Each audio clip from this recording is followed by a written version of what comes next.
How's it going, YouTube? Thanks for joining me today. We have a couple hours before we gotta go work on some other stuff around the house. I figured I'd knock out a project. We're gonna be making a copper teaspoon out of this scrap piece of copper piping. Follow along and we'll get right to it. Here's a quick overview of what we're gonna be using. Just in case I forget anything, I will edit it into the video as we go along. Again, some pliers, a file, metal shears, the copper pipe we're going to be using, some sandpaper. This one's just 120 grit. You can use 100, 40, 80, just whatever you have on hand. Ball peen hammer, a hacksaw, and a torch so that we can anneal the copper, make it softer and easier to work with. First off, I'm going to tighten it down into the vise. Use whatever you have on hand. You can either clamp it to a table with C-clamps, or if you have some other method that may work better than this, go ahead and do that. We're going to take the hacksaw and we're going to cut lengthwise all the way down. Okay, I've cut the pipe lengthways. So now I'm going to take the torch, I'm going to anneal it, and then we're going to dip it into some water once we get it to a hot enough temperature, which will make it quite a bit softer and way easier to work with.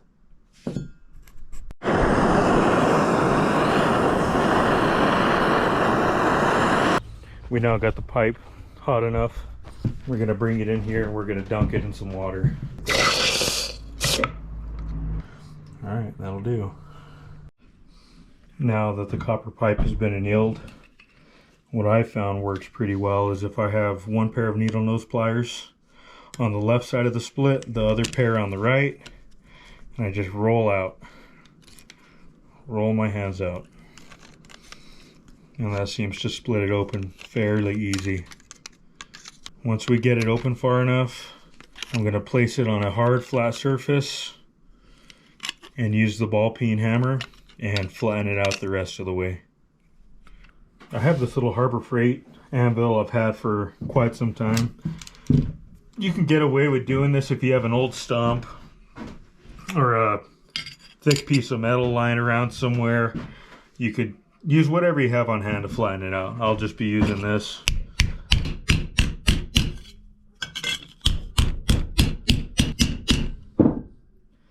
Pretty much like that. Nice and flat. Now that we have that piece flattened out, what I'm going to be doing is I have a little scribe. It's a piece of tungsten. You could use a pencil, a Sharpie, a rock, whatever, just to scratch the surface. We're going to be roughly drawing out what we want our spoon shape to be like, coming down to a narrow, more tapered handle. And once that is drawn out and finished, we will take the metal shears and start cutting that out. That tungsten wasn't really showing up too well, so I just took a red paint marker so you guys can see this a little better. That's roughly what it's going to be shaped like. Mind you that once this is cut out, I will start working with the ball peen hammer in the middle, dishing it out. I will be doing this on a stump, and then the plan is just roll this over. We make a socket so we can stick a piece of hardwood into this socket to extend the handle out some more.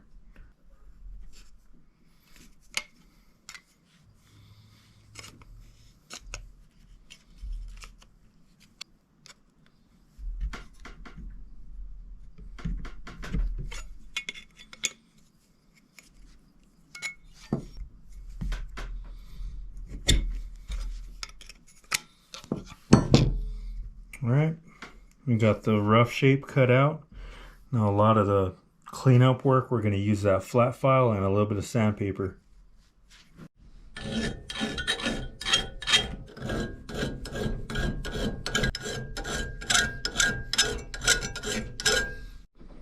Those rough corners up here, down here, we round it out with that flat file. Now I'm going to take this out to the stump and start working and dishing out the spoon part right here with the ball peen hammer. I have this round. We're going to be working and dishing out the spoon on this, as well as working on this socket and doing our best to get that formed how we want.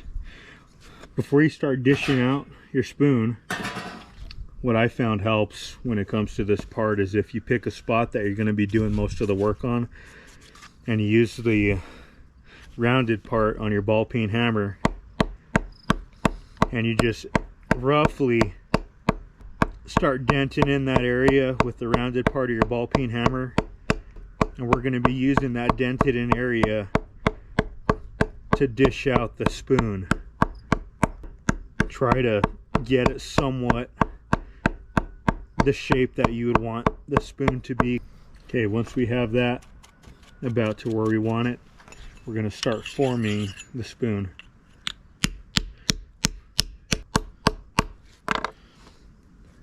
Starts coming together pretty quick. It's going to look kind of rough, but we'll come back with the hammer on the flat side, on a flat portion of this round, and we'll straighten up all the edges. And then once we are complete, once we're finished with this, we'll hit everything with sandpaper, anneal it one more time, and see how it looks. We have it pretty well dished out to where we want it, using that little divot that we first made inside of the round. Now what I'm going to be doing is working with the rounded part of the hammer on just the edge, just to get all these waves off the rim of the spoon.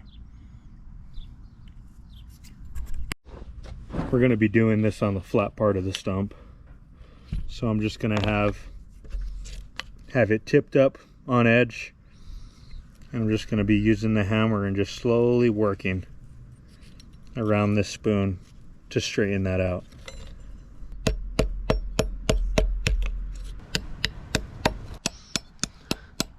So I'm just working around the edge on the flat part of the stump, straightening out all the waviness on the outer rim of the spoon. Okay, that's looking pretty good. All right, we took care of the outer edge of the spoon. It's dished pretty well. That's plenty deep enough. Don't worry about the little minor imperfections from cutting with the metal shears. It's going to be rough anyways. We're going to come back right before we're finished and hit it with the file, the really bad parts, and then touch it up with the sandpaper. Now we're going to be working on this socket. What we're going to do is we're going to turn the spoon over, use the ball part of the hammer, and start working down the center so that it starts to taco up. This is going to be by far the most challenging part of this project, but as long as you take your time, it's not too bad. Have it on the edge of your round. Start working just. Try to keep all of your hammer blows right in the center. Working all the way to the end, back towards the spoon. Just keep doing that.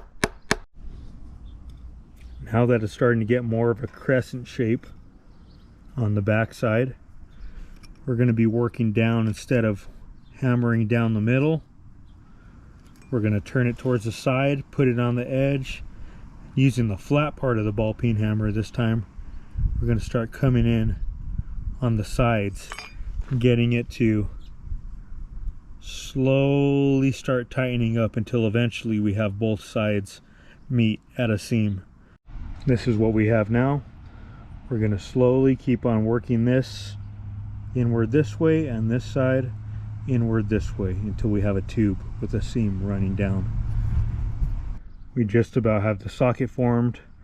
We just closed up that seam. It's not going to be absolutely closed all the way down here closest to your dished out portion, but up here at the top we tried to keep it as round as possible.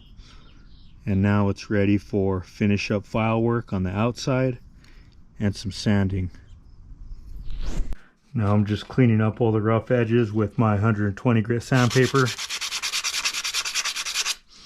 I'll be sanding inside the dished out part, along the socket, just the whole entire spoon. And then once that is completed, we will anneal it one more time before we fit it with a piece of hardwood to extend out the length of the handle. We got it all sanded up, all the rough edges. Now I'm going to hit it with the torch one last time. After annealing it that last time, I lightly hit it with that sandpaper, and now it has that rustic copper look. That's exactly the look we were going for. Now I'm going to work on the wooden handle extension to go into this socket that we formed. This is what I'm going to be using to extend the handle out on the spoon. I believe this is a piece of apple wood. So I'll probably cut it, just eyeballing it again.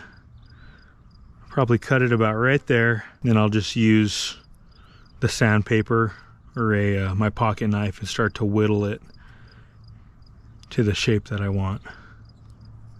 I sanded and whittled away till I had this tapered down enough and the end kind of blunted off to my liking. I was going to take the bark off, but I kind of like how that looks. It kind of matches the rustic theme. Now we're going to put this inside the socket. It's nice and snug. It's just friction fit. And now we have an extended handle on our rustic spoon. Here's a close look at the finished product. The copper spoon going down to the applewood branch handle. I think it turned out pretty nice. I'd like to say thank you to everyone that followed along for this build. I really appreciate each and every one of you, and if you could like and subscribe, that would help out this channel a ton.